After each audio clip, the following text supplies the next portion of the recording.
Well, not my favorite trade today. Tried to play a continuation of a breakout that just got sucked back into the range, which was kind of the play all morning. We'll go ahead and recap that trade right now. I am trading my 50K funded accounts with Apex. You can use code TBM for 80% off. And like always, these trades are happening on my live stream every morning, Monday to Friday on my main channel, Trades by Matt. So make sure you subscribe here to enjoy daily recaps and go subscribe over there to be able to hang out in the live stream. Let's get into today's recap. Yo, good morning. Welcome to the stream. Happy Tuesday. Yesterday was a solid day. Man, it's funny. We were talking about sniper entries yesterday. Talking about 308s and 556s and all the fun stuff. And I got invited to go pig hunting at a guy's friend's, one of my good friends, his uncle's ranch. It's infested with pigs. We talked it into existence yesterday on the stream, basically. That's kind of what I was thinking. Alrighty. Let's see what today is going to bring us, shall we? We are in between yesterday's value area right now on the Nasdaq. Yesterday's value area high at 2030. Yesterday's value area low at 19. Opening up right in the middle of it. We got yesterday's volume at 20K. That makes sense. VWAP at 950 currently. We're 20 points off VWAP. We'll see if we open at VWAP or not. Opening VWAP is usually a little choppy. We'll see. This is what the daily looks like. Ended up retracing about 50% of yesterday's candle, it looks like, and got a little buy up off of that. Makes sense. Overnight low is currently at 870 or so. Overnight high is just shy of value area high from yesterday, 2015. So yeah, I think if we push 20K, then the run of the overnight highs and value area high looks very solid, in my opinion, if we can get above 20K. VWAP open usually is a solid choppy open. Sideways movement usually for at least a little bit.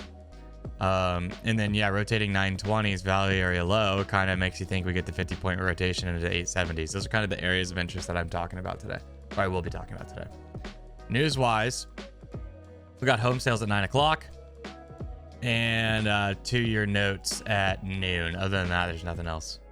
So home sales at 9 is kind of the only thing today. Also, if you haven't, make sure you press the thumbs up button down below. Send it to 420 real quick. That way I can read the dad joke of the day in the next 7 minutes. Look at that push off the little bottoming candle in the 1 minute. Any advice to get past the 25K challenge? Okay, we just pushed 20K.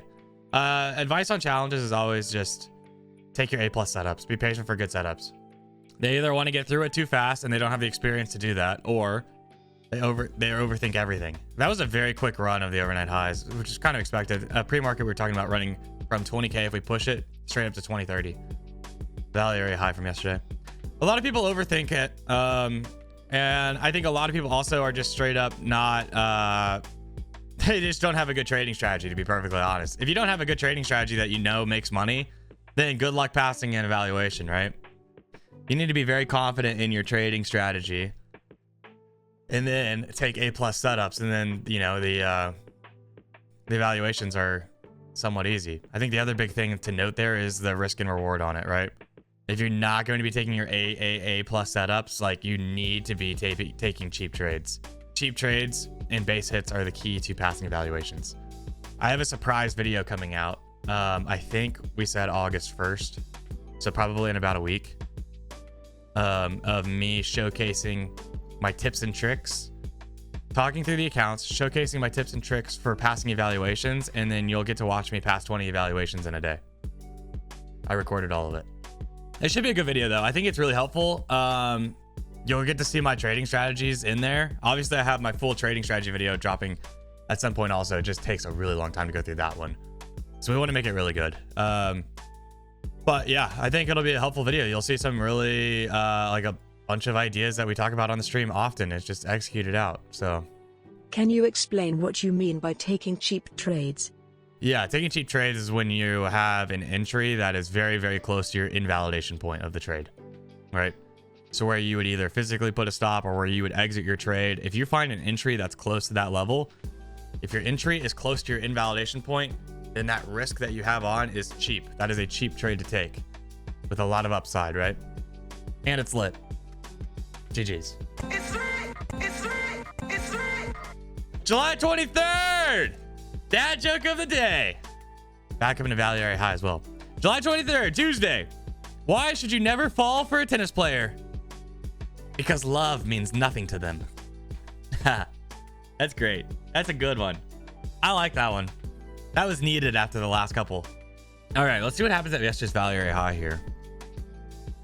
Delta's kind of pulling back a little bit. Immediate 20-point slap on the Nas. Pulling back into yesterday's close and point of control. It's an interesting spot, potentially. I don't really like the excess that we currently have up here. Or like, it looks good enough is kind of what I'm getting at. Like, I don't really feel like it needs to go back up there necessarily. We'll see what happens on the next next candle in a couple minutes on if we're going to retest 2020s or not. I kind of like the rotation back into the bottom of the range. 70s, 65, 70. Yeah, I got a little bit of volume at 70, value area low at 68, and then VWAP at 61. All pretty interesting down there. Is this going to be a day like yesterday is the real question, right? If we make the rotation and then we get point of control flipping again, and then we push out of it, I would say yes. There's 95. There's this sweep of 91. It's just, I don't know. I think you wait till, like, we're in the middle of the range, basically. I think you wait till 60s, 70s, like I was saying 5-10 minutes ago. Like, literally, like an actual VWAP buy, potentially. But we closed back above, 93, 94. We're kind of back into that range. I think we pop it pretty fast up the 20, 30 points. Like, if this candle closes up here also at 20, 30, that's just nasty. I'm waiting to see kind of how we respond here at VWAP. Like, that little double bottom at 60 does not feel like that holds. But maybe it does. See, like, we get like a little doji, whatever, off of VWAP, and you kind of expect it to like touch it one more time and then go, and it just rips it. But you have buyers stepping up, and it's kind of the middle of the range. Like, I don't know. It doesn't sound smart. Does it react at all? Maybe, but like, it just doesn't sound like a good idea. I don't think we've seen anything that's really worth taking yet, unfortunately. Nothing screams out, take my trade. Granted, the markets have only been open for 36 minutes, and I will be patient. And I will look for base hits, and I will be patient. But nothing's screaming yet. I should be getting into trades. Irregardless of where I have an arbitrary stop loss, I could have it at 50 points. I could have it at 10 points, right? I could have it at 25. I could have it at 100. Irregardless of that, what should my goal be of all entries, right? My goal of all entries should be to get as good of an entry as I possibly can. Irregardless, not a word. You're banned. Irregardless is for sure a word, by the way, 100%. It's in the Merriam-Webster dictionary. There's the actual definition. Okay, thank you, chat. Thank you for standing on business. I feel no shame in auto banning that guy as fast as that happened. Little doji. Potentially gets... Nope. I was going to say potentially could get away with like a cheap short at the top of the range, like 27 stop, but that ain't happening. Buyer's looking good. Now the question is, do we even retrade 30 potentially? Something like that. With buyers holding up.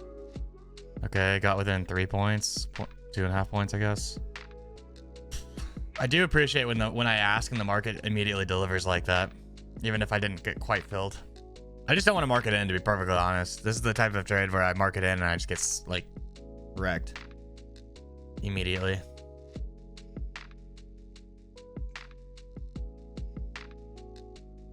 All right, I'm in. I'd like to see a response here. Got a little bit of sellers.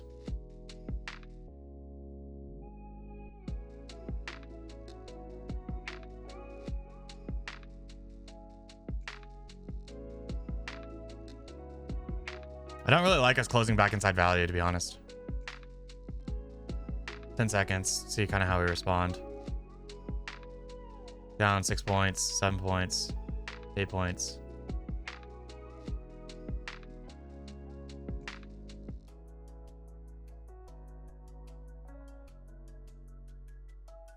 Stopped out. Stopped out for 20. It's right at point of control, though. I'm not willing to give it past point of control is the problem. I understand that's a really high probability bounce point. It's just really scary to be letting it slide underneath point of control when, I don't know, I feel like the snap down to 80s is very likely. 20-point loser there. It's kind of a bummer. I'm trying to think of how I could have kept it tighter. Like, we had some sellers coming through. I don't know. I don't really know how to keep it a whole lot tighter other than just not take the trade, which maybe that's the best option, right? Just don't take the trade. We are ranging, right? So buying the top of the range on an expected breakout is tough. I think it's just a losing trade, just straight up. I don't really think I can hyper analyze it too much. I think it's just a losing trade. Call it what it is.